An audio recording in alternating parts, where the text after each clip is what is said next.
वाहिगुरू जी का खालसा वाहिगुरू जी की फतेह। TV84 ਦੇ ਸਾਰੇ ਦਰਸ਼ਕ ਤੇ ਸਰੋਤੇ ਜਿਹੜੇ ਸਾਡੇ ਨਾਲ ਨਾਰਥ ਅਮਰੀਕਾ ਦੇ ਵਿੱਚੋਂ ਜੁੜੇ ਹੋਏ ਆ ਜਾਂ ਫਿਰ ਸੋਸ਼ਲ ਮੀਡੀਆ ਰਾਹੀਂ ਸਾਨੂੰ ਦੁਨੀਆ ਭਰ ਦੇ ਵਿੱਚ ਦੇਖ ਰਹੇ ਆ, ਉਹਨਾਂ ਸਾਰਿਆਂ ਦਾ ਮੈਂ ਅਮਰਵੀਰ ਸਿੰਘ ਅੱਜ ਇਸ ਪ੍ਰੋਗਰਾਮ ਦੇ ਵਿੱਚ ਤਹਿ ਦਿਲੋਂ ਸਵਾਗਤ ਕਰਦਾ। ਵਿਊਅਰਸ, ਜਿਵੇਂ ਕਿ ਅਸੀਂ ਪਿਛਲੇ ਦਿਨਾਂ ਦੇ ਵਿੱਚ ਵੀ 1984 ਦੇ ਸਿੱਖ ਕਤਲੇਆਮ ਦਾ ਜ਼ਿਕਰ ਕੀਤਾ ਹੈਗਾ, ਜਿਹੜੀ ਨਸਲਕੁਸ਼ੀ ਨਵੰਬਰ ਦੇ ਵਿੱਚ ਉਦੋਂ ਦੀ ਪ੍ਰਧਾਨ ਮੰਤਰੀ ਇੰਦਰਾ ਗਾਂਧੀ ਦੇ ਕਤਲ ਤੋਂ ਬਾਅਦ ਸਿੱਖਾਂ ਦੀ ਕੀਤੀ ਗਈ ਸੀ, ਉਸ ਬਾਰੇ ਅਸੀਂ ਵਿਚਾਰ ਚਰਚਾ ਕੀਤੀ ਹੈਗੀ ਹੈ। ਤੇ ਇਹ ਜਦੋਂ ਦਿਨ ਪਿਛਲੇ ਮਹੀਨੇ ਦੇ ਵਿੱਚ ਨਵੰਬਰ ਦੇ ਵਿੱਚ ਲੰਘ ਕੇ ਗਏ ਆ, ਜਾਂ ਅੱਜ ਜਿਵੇਂ ਪੰਜਾਬ ਦੀ ਸਿਆਸਤ ਦੇ ਵਿੱਚ ਖਾਸ ਤੌਰ ਤੇ ਸੱਜਣ ਕੁਮਾਰ ਦੀ ਜਦੋਂ ਉਹਨਾਂ ਸੱਜਣ ਕੁਮਾਰ ਨੂੰ ਜਿਹੜੀ ਉਮਰ ਕੈਦ ਦੀ ਸਜ਼ਾ ਦਿੱਤੀ ਗਈ, ਉਹ ਤੋਂ ਬਾਅਦ ਜਿਹੜੀ ਡਿਬੇਟ ਭਖੀ ਹੈਗੀ ਹੈ, ਉਹਦੇ ਵਿੱਚ ਇੱਕ ਗੱਲ ਸਾਹਮਣੇ ਆਈ ਹੈ, ਇੱਕ ਨੁਕਤਾ ਸਾਹਮਣੇ ਆਇਆ, ਜਾਂ ਓਵਰਆਲ ਵੀ ਇਹ ਗੱਲ ਕਹੀ ਜਾ ਸਕਦੀ ਹੈ ਕਿ ਹਮੇਸ਼ਾ ਇਸ ਦੇ ਵਿੱਚ ਜਿਹੜੀ ਕਾਂਗਰਸ ਪਾਰਟੀ ਹੈਗੀ ਹੈ ਉਹਦੀ ਇਨਵੋਲਵਮੈਂਟ ਦੀ ਗੱਲ ਕੀਤੀ ਜਾਂਦੀ ਹੈ, ਉਹ ਭਾਵੇਂ ਸਰਕਾਰੀ ਲੈਵਲ ਤੇ ਹੋਵੇ ਜਾਂ ਜਦੋਂ ਅਸੀਂ ਗਰਾਊਂਡ ਲੈਵਲ ਤੇ ਦੇਖਦੇ ਹਾਂ ਤਾਂ ਸਿੱਖਾਂ ਦੇ ਮਨਾਂ ਦੇ ਵਿੱਚ ਵੀ ਇਹ ਇੱਕ ਗੱਲ ਆਮ ਤੌਰ ਤੇ ਮੰਨੀ ਜਾਂਦੀ ਹੈ ਕਿ ਇਹਦੇ ਪਿੱਛੇ ਕਾਂਗਰਸ ਦਾ ਹੱਥ ਸੀ। ਨੋ ਡਾਊਟ ਕਿ ਉਦੋਂ ਕਾਂਗਰਸ ਦੀ ਸਰਕਾਰ ਸੀ, ਕਾਂਗਰਸ ਦੇ ਜਿਹੜੇ ਆਗੂ ਸੀਗੇ, ਉਹ ਤੋਂ ਬਾਅਦ ਰਾਜੀਵ ਗਾਂਧੀ ਉਹਨਾਂ ਨੇ ਪ੍ਰਧਾਨ ਮੰਤਰੀ ਦਾ ਜਿਹੜਾ ਅਹੁਦਾ ਸੀ ਉਹ ਸੰਭਾਲਿਆ ਸੀ। ਪਰ ਇੱਕ ਗੱਲ ਇਹਦੇ ਵਿੱਚ ਨਜ਼ਰਅੰਦਾਜ਼ ਕੀਤੀ ਜਾਂਦੀ ਹੈ ਕਿ ਜਿਹੜੀ ਹਿੰਦੂਤਵਾ ਦੀ ਆਈਡੀਓਲੋਜੀ ਹੈਗੀ ਹੈ ਉਹ ਇੱਕ ਡਰਾਈਵਿੰਗ ਫੋਰਸ ਸੀ ਇਹਦੇ ਬਿਹਾਈਂਡ, ਇਸ ਸਾਰੇ ਘਟਨਾਕ੍ਰਮ ਦੇ ਬਿਹਾਈਂਡ, ਇਸ ਸਾਰੀ ਨਸਲਕੁਸ਼ੀ ਦੇ ਪਿੱਛੇ। ਤੇ RSS ਦਾ ਜਿਹੜਾ ਰੋਲ ਹੈਗਾ, RSS ਜਿਹੜੀ ਕਿ ਹਿੰਦੂਤਵਾ ਦੀ ਮਦਰ ਆਰਗੇਨਾਈਜੇਸ਼ਨ ਹੈਗੀ ਹੈ, ਉਹਨਾਂ ਦਾ ਜਿਹੜਾ ਰੋਲ ਹੈ ਇਸ ਦੇ ਵਿੱਚ ਉਹ ਅਣਗੌਲਿਆਂ ਕੀਤਾ ਜਾਂਦਾ ਹੈ। ਅੱਜ ਜਦੋਂ ਇਹ ਸਿਆਸਤ ਚੱਲ ਰਹੀ ਹੈ, ਕੈਪਟਨ ਅਮਰਿੰਦਰ ਸਿੰਘ ਦਾ ਬਿਆਨ ਜ਼ਰੂਰ ਆਇਆ ਇਹਦੇ ਵਿੱਚ ਸੁਖਬੀਰ ਬਾਦਲ ਦੇ ਖਿਲਾਫ ਕਿ ਉਹ RSS ਦੇ ਰੋਲ ਬਾਰੇ ਕਿਉਂ ਨਹੀਂ ਗੱਲ ਕਰਦੇ। ਜਦੋਂ ਸੁਖਬੀਰ ਬਾਦਲ ਕਾਂਗਰਸ ਨੂੰ ਭੰਡਦੇ ਹੈਗੇ ਆ ਤਾਂ RSS ਦੀ ਇਹਦੇ ਵਿੱਚ ਸ਼ਮੂਲੀਅਤ 1984 ਦੇ ਸਿੱਖ ਕਤਲੇਆਮ ਦੇ ਵਿੱਚ ਸ਼ਮੂਲੀਅਤ ਬਾਰੇ ਕਿਉਂ ਨਹੀਂ ਗੱਲ ਕੀਤੀ ਜਾਂਦੀ, ਇਹ ਕਹਿਣਾ ਹੈਗਾ, ਇਹ ਸਵਾਲ ਹੈਗਾ ਕੈਪਟਨ ਅਮਰਿੰਦਰ ਸਿੰਘ ਦਾ।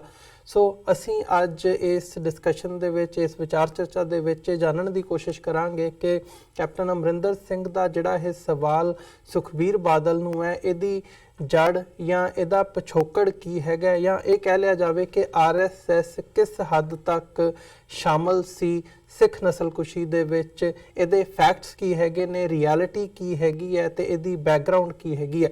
ਇਸ ਸਾਰੀ ਗੱਲਬਾਤ ਦੇ ਲਈ ਅੱਜ ਸਾਡੇ ਨਾਲ ਚੰਡੀਗੜ੍ਹ ਤੋਂ ਸਿੱਖ ਇਤਿਹਾਸਕਾਰ ਡਾਕਟਰ ਗੁਰਦਰਸ਼ਨ ਸਿੰਘ ਢਿੱਲੋਂ ਸਾਡੇ ਨਾਲ ਫੋਨ ਲਾਈਨ ਤੇ ਬਣੇ ਨੇ। ਆਓ ਉਹਨਾਂ ਨਾਲ ਮਿਲ ਕੇ ਅੱਜ ਦੀ ਵਿਚਾਰ ਚਰਚਾ ਦੀ ਸ਼ੁਰੂਆਤ ਕਰਦੇ ਹਾਂ। ਹਾਂਜੀ ਡਾਕਟਰ ਢਿੱਲੋਂ, ਤੁਹਾਡਾ ਸਵਾਗਤ ਹੈ ਜੀ। ਵਾਹਿਗੁਰੂ ਜੀ ਕਾ ਖਾਲਸਾ ਵਾਹਿਗੁਰੂ ਜੀ ਕੀ ਫਤਿਹ। ਵਾਹਿਗੁਰੂ ਜੀ ਕਾ ਖਾਲਸਾ ਵਾਹਿਗੁਰੂ ਜੀ ਕੀ ਫਤਿਹ ਜੀ।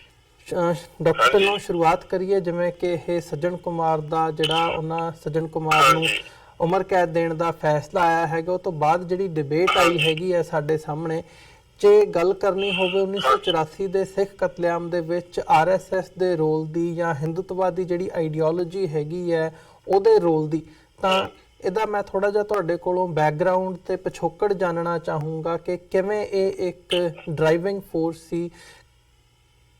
ਜੀ ਡਾਕਟਰ ਢਿੱਲੋਂ। ਹਾਂਜੀ, ਦੇਖੋ ਗੱਲ ਇਹ ਆ, ਸਿੱਖਾਂ ਦੇ ਖਿਲਾਫ ਜੋ ਨਰਸੰਹਾਰ ਹੋਇਆ ਨਵੰਬਰ 84 ਦੇ ਵਿੱਚ 31 ਅਕਤੂਬਰ ਤੋਂ ਚੱਲ ਕੇ, ਉਸ ਦੇ ਵਿੱਚ ਸਾਰੀ ਜਿਹੜੀ ਹਿੰਦੂਤਵਾ ਫੋਰਸਿਸ ਸੀ, ਚਾਹੇ ਉਹ ਡਰਾਈਵ ਕਰਦੀਆਂ RSS ਨੂੰ, ਚਾਹੇ ਮੂਵ ਕਰਦੀਆਂ ਕਾਂਗਰਸ ਨੂੰ, ਉਹ ਸਾਰੀਆਂ ਦੀਆਂ ਸਾਰੀਆਂ ਸਿੱਖਾਂ ਦੇ ਖਿਲਾਫ ਸੀ।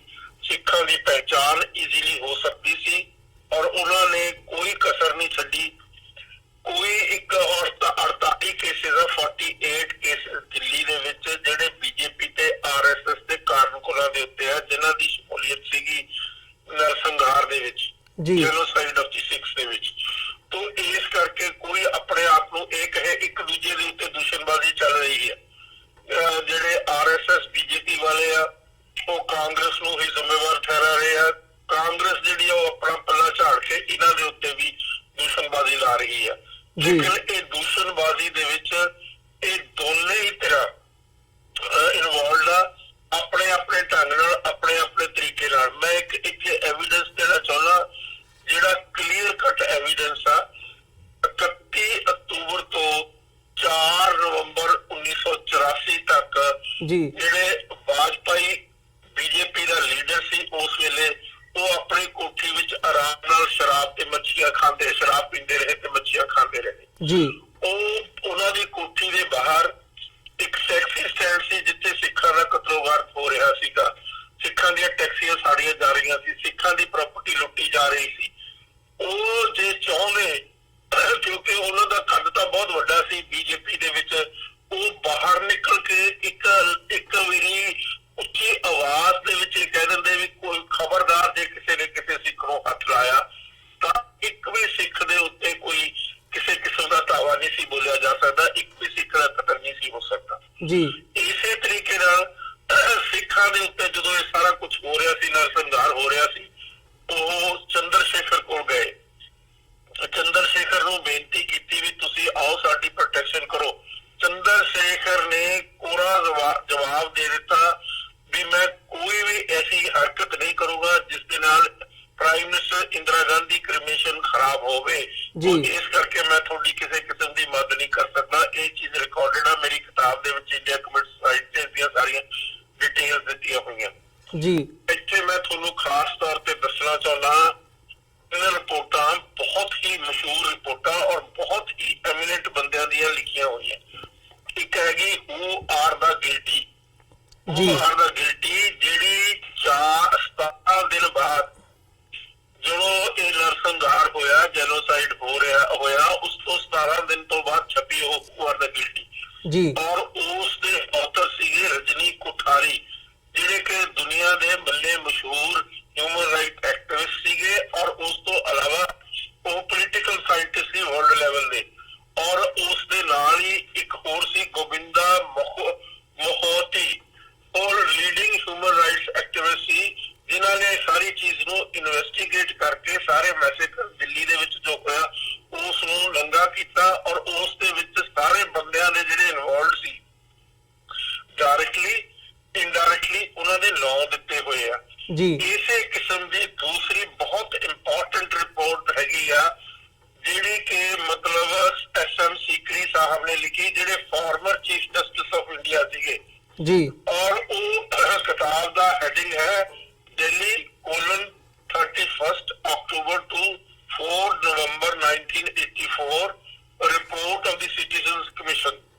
ਇਹ ਬਹੁਤ ਅਹਿਮ ਰਿਪੋਰਟ ਹੈ ਕਿਉਂਕਿ ਇਸ ਰਿਪੋਰਟ ਦੇ ਜਿਹੜੇ ਆਥਰ ਸੀਗੇ ਉਹ farmer chief justice of India, ਮਤਲਬ ਇੱਕ ਤਾਂ ਉਹ ਸੀਗੇ, ਉਸ ਤੋਂ ਇਲਾਵਾ ਵੀ ਬਹੁਤ ਹੀ ਐਮੀਨੈਂਟ ਗੋਬਿੰਦ ਨਾਰਾਇਣ ਸੀ ਫਾਰਮਰ ਗਵਰਨਰ, ਰਾਜੇਸ਼ਵਰ ਦਿਆਲ ਸੀ former foreign secretary, Badruddin Tyabji ਸੀ former Commonwealth secretary and TCSA Srinivasan ਤੇ ਫਾਰਮਰ ਯੂਨੀਅਨ ਹੋਮ ਸੈਕਟਰੀ ਜੀ। ਐਡੇ ਲੈਵਲ ਦੇ ਬੰਦੇ ਸੀ ਜਿਨ੍ਹਾਂ ਨੇ ਇਹ ਰਿਪੋਰਟ ਲਿਖੀ ਔਰ ਉਹ ਰਿਪੋਰਟ ਜੁਡੀਸ਼ੀਅਲ ਸਕ੍ਰੂਟਨੀ ਦੇ ਵਿੱਚ ਬੜੀ ਇਫੈਕਟਿਵ ਹੋ ਸਕਦੀ ਸੀ, ਲੇਕਿਨ ਅਨਫੋਰਚੂਨੇਟਲੀ ਉਸ ਰਿਪੋਰਟ ਨੂੰ ਨਜ਼ਰ ਅੰਦਾਜ਼ ਕੀਤਾ ਗਿਆ।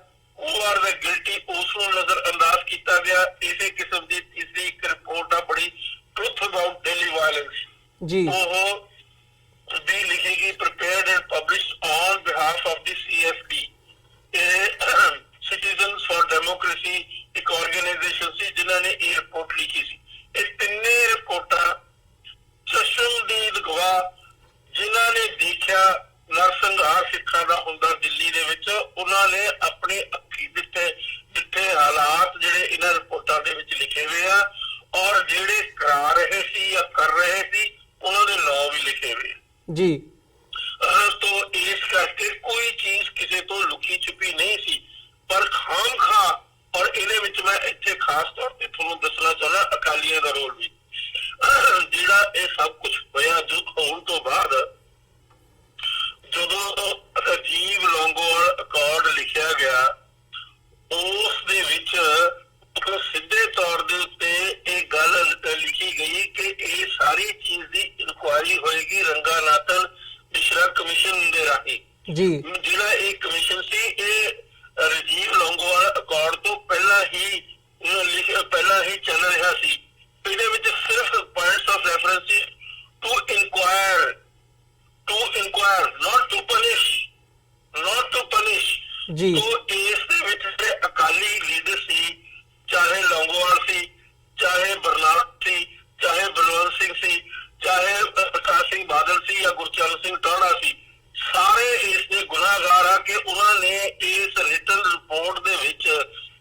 ਐਗਰੀਮੈਂਟ ਕੀਤਾ, ਮੈਮੋਰੈਂਡਮ ਆਫ ਅੰਡਰਸਟੈਂਡਿੰਗ ਕੀਤੀ ਰਾਜੀਵ ਲੌਂਗੋਵਾਲ ਅਕੋਰਡ ਦੀ, ਉਸ ਦੇ ਵਿੱਚ ਉਹਨਾਂ ਨੇ ਕਿਸੇ ਕੀਮਤ ਦੇ ਉੱਤੇ ਸਜ਼ਾ ਨਹੀਂ ਮੰਗੀ ਜੀ ਕਿਸੇ ਕੀਮਤ ਤੇ ਉਹਨਾਂ ਨੇ ਸਜ਼ਾ ਨਹੀਂ ਮੰਗੀ। ਗੁਨਾਹਗਾਰ ਉਹ ਵੀ ਉਹਨੇ ਹੀ ਹੈ। ਜਿੰਨੇ ਗੁਨਾਹਗਾਰ ਕਾਂਗਰਸ ਵਾਲੇ ਆ, ਉਹਨੇ ਗੁਨਾਹਗਾਰ ਬੀਜੇਪੀ ਵਾਲੇ ਆ, ਉਹਨੇ ਗੁਨਾਹਗਾਰ ਆਰਐਸਐਸ ਵਾਲੇ ਆ, ਉਹਨੇ ਗੁਨਾਹਗਾਰ ਅਕਾਲੀ ਆ ਜਿਨ੍ਹਾਂ ਨੇ ਸਜ਼ਾ ਹੀ ਨਹੀਂ ਮੰਗੀ, ਸਿਰਫ ਇਨਕੁਆਇਰੀ।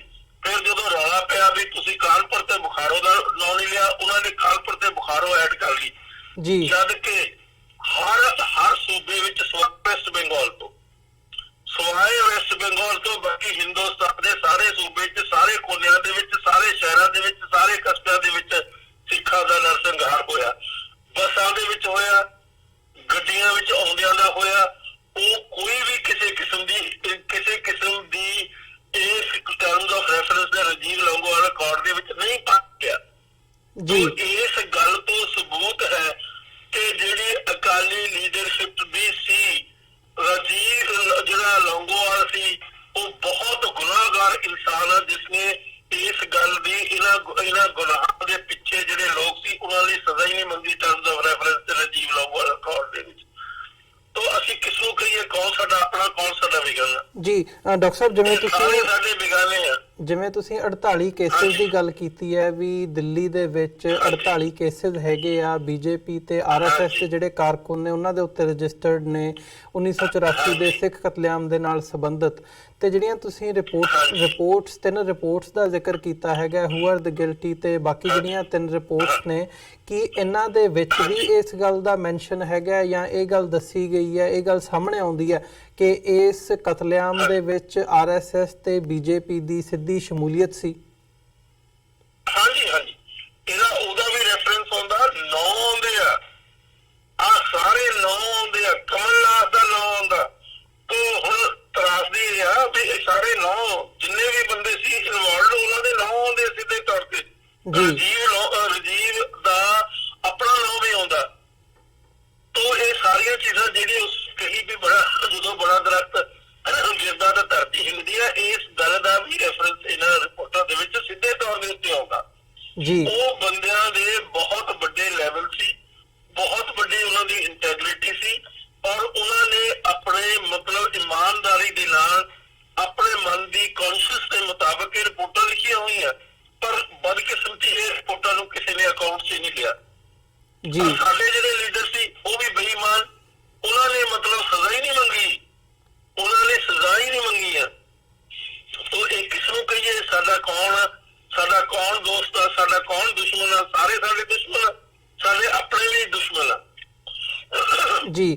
ਡਾਕਟਰ ਸਾਹਿਬ, ਤੇ ਜਿਹੜੇ ਆਰਐਸਐਸ ਦੇ, ਜੇ ਮੈਂ ਗਲਤ ਨਾ ਹੋਵਾਂ, ਆਰਐਸਐਸ ਦੇ ਇੱਕ ਆਗੂ ਵੱਲੋਂ ਕੋਈ ਲਿਖਤ ਲਿਖ ਕੇ ਵੰਡੀ ਵੀ ਗਈ ਸੀ ਜਿਹਦੇ ਵਿੱਚ ਸਿੱਖਾਂ ਨੂੰ ਇਹ ਨਸੀਹਤ ਦਿੱਤੀ ਗਈ ਸੀ ਕਿ ਤੁਸੀਂ ਆਪ ਇਸ ਨਰਸੰਹਾਰ ਦੀ, ਇਸ ਨਸਲਕੁਸ਼ੀ ਦੀ ਮੰਗ ਕੀਤੀ ਹੈ ਤੇ ਤੁਸੀਂ ਹੁਣ ਚੁੱਪ ਕਰਕੇ ਇਹਨੂੰ ਆਪਣੇ ਪਿੰਡੇ ਦੇ ਉੱਤੇ ਹੰਢਾਓ। ਇਸ ਕਿਸਮ ਦੀਆਂ ਬਹੁਤ ਸਾਰੀਆਂ ਚੀਜ਼ਾਂ ਲਿਖਤੀ ਰੂਪ ਦੇ ਵਿੱਚ ਵੰਡੀਆਂ ਗਈਆਂ। ਤੋ ਇਹ ਗੱਲ ਬਿਲਕੁਲ ਠੀਕ ਹੈ, ਆਰਐਸਐਸ ਵਾਲੇ ਇਸ ਦੇ ਵਿੱਚ ਸਿੱਧੇ ਤੌਰ ਦੇ ਉੱਤੇ ਇਨਵੋਲਵਡ ਆ, ਸਿੱਧੇ ਤੌਰ ਦੇ ਨਹੀਂ, ਸਿੱਧੇ ਤੌਰ ਦੇ ਉੱਤੇ ਉਹ ਪੱਲਾ ਝਾੜਨ ਦੀ ਕੋਸ਼ਿਸ਼ ਕਰਦੇ ਆ। ਜਦੋਂ ਉਹਨਾਂ ਨੂੰ ਇਹ ਗੱਲ ਕਹੀ ਜਾਂਦੀ ਆ, ਫਿਰ ਉਹ 2002 ਦੇ ਉੱਤੇ ਜਿਹੜੀ ਮੋਦੀ ਨੇ ਨਰਸੰਹਾਰ ਕੀਤਾ ਉਸ ਦੀ ਗੱਲ ਲੈ ਲੈਂਦੇ ਆ ਤਾਂ ਕਿ ਇੱਥੋਂ ਗੱਲ ਟਲ ਜਾਵੇ ਜੀ। ਤੋ ਇਹ ਸਾਰੀ ਚੀਜ਼ ਆ ਦੇਖੋ, ਆ ਜਿਹੜਾ ਮੈਂ ਤੁਹਾਨੂੰ ਰਾਜੀਵ ਲੌਂਗੋਵਾਲ ਅਕੋਰਡ ਦੀ ਤੀਜੀ ਮੱਦ ਪੜ੍ਹ ਰਿਹਾ, ਤੀਸਰੀ ਮੱਦ ਆ, ਉਸਦੀ ਤੀਸਰੀ ਕਲੌਜ਼ ਆ, inquiry into November incidents. November incidents ਲਿਖਿਆ ਹੋਇਆ ਜੀ। Inquiry into November the jurisdiction of Shri justice Ranganatha Misra inquiring into the November riots of Delhi would be extended to cover the disturbances at Bukharo and Kanpur also। ਤੇ ਤੁਸੀਂ ਇਸ ਦੀ language ਪੜ੍ਹ ਲਓ, ਇਹ language ਜਿਤਨੀ ਜ਼ਿਆਦਾ ਸ਼ਰਾਰਤਪਨ ਹੈ, ਔਰ ਇਸ ਦੇ ਉੱਤੇ ਦਸਤਖਤ ਕੀਤੇ ਲੌਂਗੋਵਾਲ ਨੇ, ਜਿਹੜਾ ਬੇਈਮਾਨ, ਅਨਪੜ੍ਹ ਔਰ ਸਿੱਖਾਂ ਦਾ ਅੰਦਰੂਨੀ ਤੌਰ ਦੇ ਉੱਤੇ ਦੁਸ਼ਮਣ ਸੀ, ਚੰਦ ਸਿੰਘ ਲੌਂਗੋਵਾਲ। तो राजीव लौंगोवाल अकॉर्ड की तीजी है इंक्वायरी इनटू नवंबर इंसिडेंट। इंक्वायरी है, सिर्फ सजा नहीं है। तो लिखती रूप दे विच एक डॉक्यूमेंट है। तो किसनों कहिए कौन साडा दुश्मन है, कौन साडा दोस्त है, और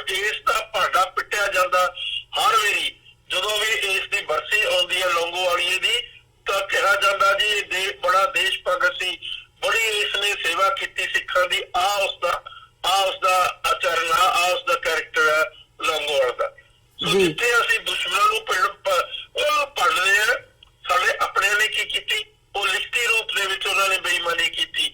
ਔਰ ਇਹ ਸਾਰਾ ਫਰਾਡ ਸੀ ਜਿਹੜਾ ਇਹ ਲੌਂਗੋਵਾਲ ਅਕੋਰਡ ਸੀ।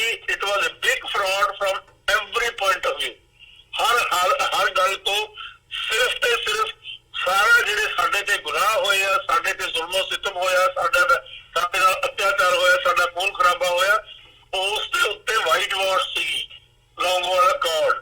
ਤੋ ਇਸ ਕਰਕੇ ਸਿੱਖਾਂ ਨੂੰ ਸਮਝ ਲੈਣਾ ਚਾਹੀਦਾ ਵੀ ਜਿਹੜਾ ਲੌਂਗੋਵਾਲਾ ਉਹ ਤੁਹਾਡਾ ਪਿਛਲੀ ਸਦੀ ਦਾ ਸਭ ਤੋਂ ਵੱਡਾ ਦੁਸ਼ਮਣ ਤੁਹਾਡੇ ਵਿੱਚ ਬੈਠਾ ਸੀ ਜੀ। ਤੇ ਡਾਕਟਰ ਢਿੱਲੋਂ, ਜਿਹੜੀ ਇਸ ਸਾਰੇ ਘਟਨਾਕ੍ਰਮ ਦੇ ਵਿੱਚ ਜਾਂ ਇਸ ਸਾਰੇ ਟਾਈਮ ਪੀਰੀਅਡ ਦੇ ਵਿੱਚ ਵੀ 84 ਤੋਂ ਬਾਅਦ ਜਦੋਂ ਅਸੀਂ ਦੇਖਦੇ ਹਾਂ ਗਰਾਊਂਡ ਲੈਵਲ ਦੇ ਉੱਤੇ ਸਿੱਖਾਂ ਦੇ ਮਨਾਂ ਦੇ ਵਿੱਚ ਵੀ ਇਹ ਗੱਲ ਘਰ ਕੀਤੀ ਹੋਈ ਹੈ ਕਿ ਕਿਸੇ ਹੱਦ ਤੱਕ ਕਿ ਇਸ ਕਤਲੇਆਮ ਦੇ ਪਿੱਛੇ, ਇਸ ਨਸਲਕੁਸ਼ੀ ਦੇ ਪਿੱਛੇ ਕਾਂਗਰਸ ਦਾ ਹੱਥ ਸੀ ਤੇ ਇਹਦੇ ਵਿੱਚ RSS, BJP ਜਾਂ ਜਿਹੜੀਆਂ ਬਾਕੀ ਹਿੰਦੂਤਵਾਦੀਆਂ ਫੋਰਸਿਸ ਹੈਗੀਆਂ ਨੇ ਉਹਨਾਂ ਨੂੰ ਕਿਤੇ ਨਾ ਕਿਤੇ ਬਰੀ ਕਰਨ ਦੀ ਜਿਹੜੀ ਲਾਈਨ ਹੈ ਉਹ ਦਿਖਦੀ ਹੈ। ਇਹਦੇ ਬਿਹਾਈਂਡ ਕਾਰਨ ਕੀ ਸਮਝਦੇ ਹੋ ਤੇ ਇਹਦੇ ਪਿੱਛੇ ਤੁਸੀਂ ਕੀ ਦੇਖਦੇ ਹੋ? ਇਹ ਬਹੁਤ ਡੂੰਘੀ ਚਾਲ ਹੈ ਜੀ। ਇਸ ਡੂੰਘੀ ਚਾਲ ਦੇ ਵਿੱਚ ਸਿੱਧੇ ਤੌਰ ਦੇ ਉੱਤੇ ਪ੍ਰਕਾਸ਼ ਸਿੰਘ ਬਾਦਲ ਇਨਵੋਲਡ ਹੈ।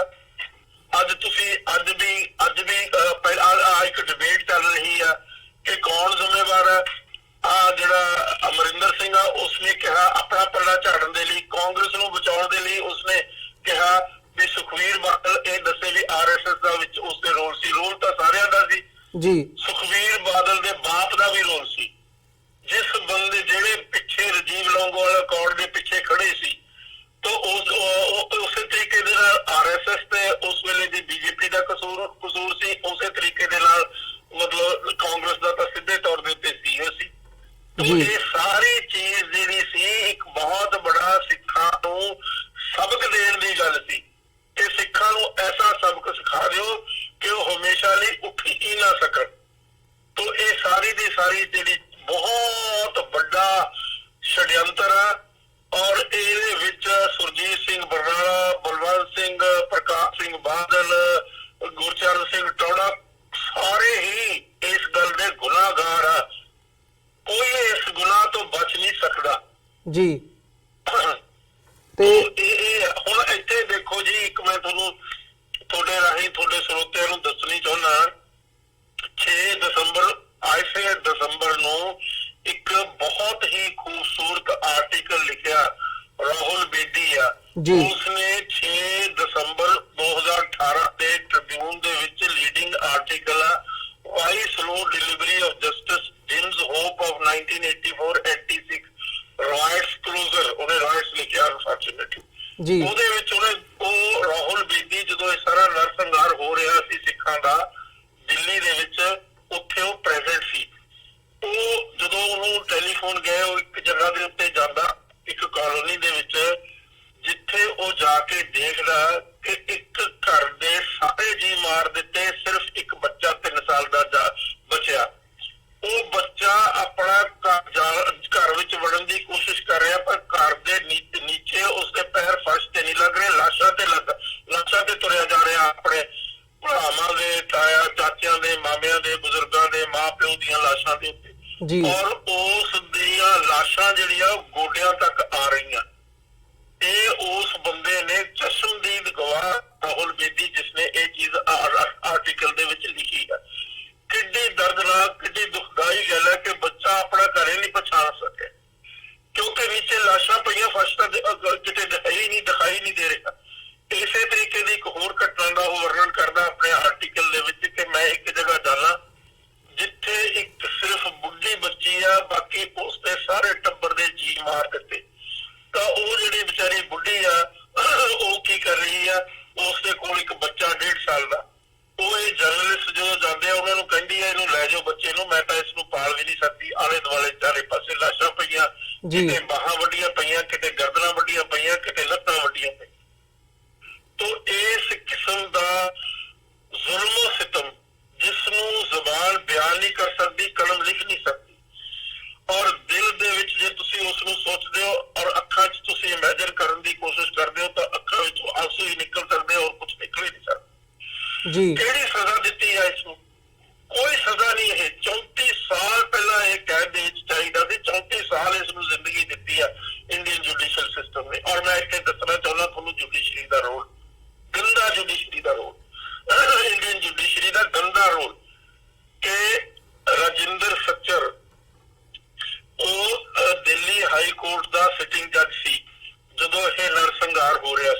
ਜੀ ਉਸਨੇ ਸੁਓ ਮੋਟੋ ਨੋਟਿਸ ਦਿੱਤਾ ਔਰ ਜਦੋਂ ਉਸਨੇ ਸੁਓ ਮੋਟੋ ਨੋਟਿਸ ਦਿੱਤਾ ਉਸੇ ਦਿਨ ਰਾਤ ਤੋਂ ਰਾਤ ਉਸ ਦਾ ਰੋਸਟਰ ਬਦਲ ਦਿੱਤਾ ਗਿਆ। ਇਹ ਹਾਲ ਆ। ਔਰ ਅੱਜ ਸੁਪਰੀਮ ਕੋਰਟ ਦਿੱਲੀ 'ਚ ਬੈਠਾ ਸੀ, ਇਸੇ ਤਰੀਕੇ ਨਾਲ ਦਿੱਲੀ ਹਾਈ ਕੋਰਟ ਬੈਠਾ ਸੀ, ਕਿਸੇ ਨੇ ਇਸ ਗੱਲ ਦਾ ਨੋਟਿਸ ਨਹੀਂ ਲਿਆ। 4 ਦਿਨ ਲਗਾਤਾਰ ਸਿੱਖਾਂ ਦਾ ਕਤਲੋਗਾਰ ਹੁੰਦਾ ਰਿਹਾ ਔਰ ਸਾਡੀਆਂ ਬੀਬੀਆਂ ਦਾ ਗੈਂਗ ਰੇਪ ਹੋਇਆ, ਸਾਡੇ ਗੁਰਦੁਆਰੇ ਸਾੜੇ ਗਏ, ਗੁਰੂ ਗ੍ਰੰਥ ਸਾਹਿਬ ਦੀਆਂ ਬੇਅਦਬੀਆਂ ਅਥਾਹ ਹੋਈਆਂ ਔਰ ਬੀਬੀਆਂ ਡਰਦੀਆਂ ਵਿਚਾਰੀਆਂ ਆ ਗੰਦੀਆਂ ਨਾਲਿਆਂ 'ਚ, ਕਿਉਂਕਿ ਕੋਈ ਦਰਿਆ ਨੇੜੇ ਹੈ ਨਾ ਸੀ, ਕੋਈ ਖੂਹ ਨਾ ਸੀ, ਉਹ ਗੰਦੇ ਨਾਲਿਆਂ ਦੇ ਵਿੱਚ ਗਿਰ ਕੇ ਖੁਦਕੁਸ਼ੀ ਕਰੀਆਂ ਆਪਣੀ ਇੱਜ਼ਤ ਬਚਾਉਣ ਦੇ ਲਈ। ਇੱਕ ਨਹੀਂ, ਜਿੰਨਾ ਤੁਸੀਂ ਇਸ ਨੂੰ ਪੜੋਗੇ ਤੁਹਾਡੇ ਅੱਥਰੂ ਵੀ ਇਸ ਕਿਸਮ ਦੇ ਜ਼ੁਲਮੋਂ ਸਿਤਮ ਨੂੰ ਸਾਫ਼ ਨਹੀਂ ਕਰ ਸਕਦੇ। तो एडी जालिम इंसानियत हिंदुत्ववादी जिसने साडे ते इतना अत्याचार इतना जुल्म किया, जिसनू तुसी कलम नाल भी लिखदे हो कलम टुट जाती है और दिमाग विच सोच लो दिमाग पागल होने तक चला जाता भी इंसानियत इन्नी भी गिर सकती। और प्रेस ने बहुत गंदा रोल प्ले किया, माफ करना।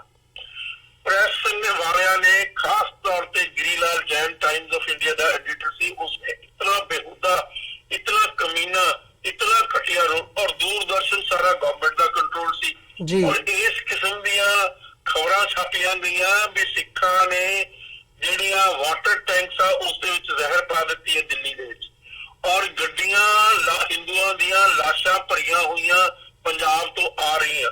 ਹਾਲਾਂਕਿ ਪੰਜਾਬ ਦੇ ਵਿੱਚ ਇੱਕ ਵੀ ਹਿੰਦੂ ਨੂੰ ਇਸ ਗੱਲ ਲਈ ਕਤਲ ਨਹੀਂ ਕੀਤਾ ਗਿਆ, ਲੇਕਿਨ ਇਸ ਕਿਸਮ ਦੀਆਂ ਖਬਰਾਂ ਅਖਬਾਰਾਂ ਵਿੱਚ ਔਰ ਖੂਨ ਦਾ ਬਦਲਾ ਖੂਨ ਇਸ ਕਿਸਮ ਦੀਆਂ ਚੀਜ਼ਾਂ ਬਣਾ ਕੇ ਇਸ ਕਿਸਮ ਦੇ ਹੈਡਿੰਗ ਲਾ ਕੇ ਇਸ ਕਿਸਮ ਦੇ ਐਡੀਟੋਰੀਅਲ ਇਸ ਕਿਸਮ ਦੇ ਲੀਡਿੰਗ ਆਰਟੀਕਲ ਲਿਖ ਕੇ ਲੋਕਾਂ ਨੂੰ ਪ੍ਰੋਵੋਕ ਕੀਤਾ ਕਿ ਤੁਸੀਂ ਹੋਰ ਜ਼ੁਲਮ ਕਰੋ। ਜ਼ੁਲਮ ਬਹੁਤ ਥੋੜਾ ਹੋਇਆ, ਅਤਿਆਚਾਰ ਬਹੁਤ ਥੋੜਾ ਹੋਇਆ। ਤੋ ਇਹ ਬੜੀ ਇੱਕ ਟ੍ਰੈਜੇਡੀ ਆ ਵਿਚ ਇਜ਼ ਬਿਯੋਂਡ ਵਰਡਸ। ਉਹਨਾਂ ਨੂੰ ਲਫ਼ਜ਼ਾਂ ਦੇ ਵਿੱਚ ਬਿਆਨ ਕੀਤਾ ਨਹੀਂ ਜਾ ਸਕਦਾ, ਉਹਨਾਂ ਨੂੰ ਰਿਅਲਾਈਜ਼ ਨਹੀਂ ਕੀਤਾ ਜਾ ਸਕਦਾ, ਉਹਨਾਂ ਨੂੰ ਕਲਮਬੰਦ ਨਹੀਂ ਕੀਤਾ ਜਾ ਸਕਦਾ। ਇਹ ਪਤਾ ਨਹੀਂ ਸਾਡੀ ਕੌਮ ਦੀ ਜਿਹੜੀ ਬੇਈਮਾਨ ਘਟੀਆ ਕਿਸਮ ਦੀ ਲੀਡਰਸ਼ਿਪ ਆ ਉਹ ਵੀ ਜ਼ਿੰਮੇਵਾਰ ਹੈ ਇਸ ਸਾਰੇ ਘਟਨਾਕ੍ਰਮ ਦੇ। ਜੀ ਬਿਲਕੁਲ ਡਾਕਟਰ ਢਿੱਲੋਂ, ਜਿਵੇਂ ਤੁਸੀਂ ਸਾਰੇ ਇਸ ਨੂੰ ਬਿਆਨ ਕੀਤਾ, ਗੱਲਾਂ ਮਨ ਦੇ ਵਿੱਚ ਕਈ ਆਉਂਦੀਆਂ ਨੇ ਪਰ ਇਹ ਜੇ ਸਮਾਂ ਵੀ ਨਹੀਂ ਇਜਾਜ਼ਤ ਦਿੰਦਾ ਤੇ ਇਸ ਹੱਦ ਤੱਕ ਜਦੋਂ ਤੁਸੀਂ ਆਪ ਹੀ ਕਿਹਾ ਜਿਵੇਂ ਆਪਣੇ ਸ਼ਬਦਾਂ ਦੇ ਵਿੱਚ ਵੀ ਜਿਹੜੀ ਇਨਸਾਨੀਅਤ ਹੈਗੀ ਹੈ ਇਸ ਲੈਵਲ ਤੱਕ ਗਿਰ ਜਾਵੇ ਤੇ ਫਿਰ ਉੱਥੇ ਤੁਸੀਂ ਸ਼ਬਦ ਵੀ ਮੁੱਕ ਜਾਂਦੇ ਆ। ਸੋ ਅੱਜ ਦਾ ਜਿਹੜਾ ਸ਼ੋਅ ਹੈਗਾ ਉਹਨੂੰ ਅਸੀਂ ਇੱਥੇ ਹੀ ਸਮਾਪਤ ਕਰਦੇ ਹਾਂ ਤੇ ਤੁਹਾਡਾ ਬਹੁਤ ਬਹੁਤ ਧੰਨਵਾਦ ਜੀ। ਫਤਿਹ ਦੀ ਸਾਂਝ ਪਾਈਏ। ਵਾਹਿਗੁਰੂ ਜੀ ਕਾ ਖਾਲਸਾ, ਵਾਹਿਗੁਰੂ ਜੀ ਕੀ ਫਤਿਹ। ਵਿਊਅਰਸ, ਜਿਵੇਂ ਕਿ ਡਾਕਟਰ ਢਿੱਲੋਂ ਹੋਰਾਂ ਦਾ ਵੀ ਇਹ ਕਹਿਣਾ ਹੈਗਾ ਕਿ ਇਹਦੇ ਬਿਹਾਈਂਡ ਜਿਹੜੀਆਂ ਹਿੰਦੂਤਵਾਦੀਆਂ ਸਾਰੀਆਂ ਫੋਰਸਿਸ ਹੈਗੀਆਂ ਨੇ ਇਸ ਨਸਲਕੁਸ਼ੀ ਦੇ ਬਿਹਾਈਂਡ ਉਹਨਾਂ ਦਾ ਹੱਥ ਹੈਗਾ ਡਾਇਰੈਕਟਲੀ ਇਨਡਾਇਰੈਕਟਲੀ। ਇਹ ਜਿਹੜੀਆਂ ਰਿਪੋਰਟਸ ਹੈਗੀਆਂ ਨੇ ਜਿਨ੍ਹਾਂ ਦਾ ਜ਼ਿਕਰ ਉਹਨਾਂ ਨੇ ਕੀਤਾ, ਉਹ ਰਿਪੋਰਟਸ ਇਹਦੀਆਂ ਗਵਾਹ ਨੇ ਕਿ ਇਹਦੇ ਬਿਹਾਈਂਡ ਕਿਹੜੇ ਲੋਕ ਸੀ। ਤੇ ਅੱਜ ਜਿਹੜੀ ਡਿਬੇਟ ਚੱਲ ਰਹੀ ਹੈ ਸੱਜਣ ਕੁਮਾਰ ਨੂੰ ਜਿਸ ਹਿਸਾਬ ਨਾਲ ਉਮਰ ਕੈਦ ਦੀ ਸਜ਼ਾ ਦਿੱਤੀ ਗਈ ਹੈ, ਇਹ ਵੀ ਉਹਨਾਂ ਦਾ ਮੰਨਣਾ ਹੈ ਕਿ 34 ਸਾਲ ਬਾਅਦ ਉਹਨੂੰ 34 ਸਾਲ ਦੀ ਜ਼ਿੰਦਗੀ ਉਹਨਾਂ ਨੇ ਕਿਹਾ ਕਿ ਇੰਡੀਅਨ ਜੁਡੀਸ਼ੀਅਲ ਸਿਸਟਮ ਨੇ ਦਿੱਤੀ ਹੈ। ਸੋ ਇਹਨਾਂ ਹੀ ਸ਼ਬਦਾਂ ਦੇ ਨਾਲ ਅੱਜ ਦੇ ਸ਼ੋਅ ਦੀ ਅਸੀਂ ਇੱਥੇ ਹੀ ਸਮਾਪਤੀ ਕਰਦੇ ਹਾਂ ਤੇ ਦੁਬਾਰਾ ਫੇਰ ਕੱਲ ਨੂੰ ਤੁਹਾਡੇ ਨਾਲ ਮੁਲਾਕਾਤ ਹੋਵੇਗੀ। ਤਦ ਤੱਕ ਲਈ ਇਜਾਜ਼ਤ ਦਿਓ ਜੀ। ਵਾਹਿਗੁਰੂ ਜੀ ਕਾ ਖਾਲਸਾ, ਵਾਹਿਗੁਰੂ ਜੀ ਕੀ ਫਤਿਹ।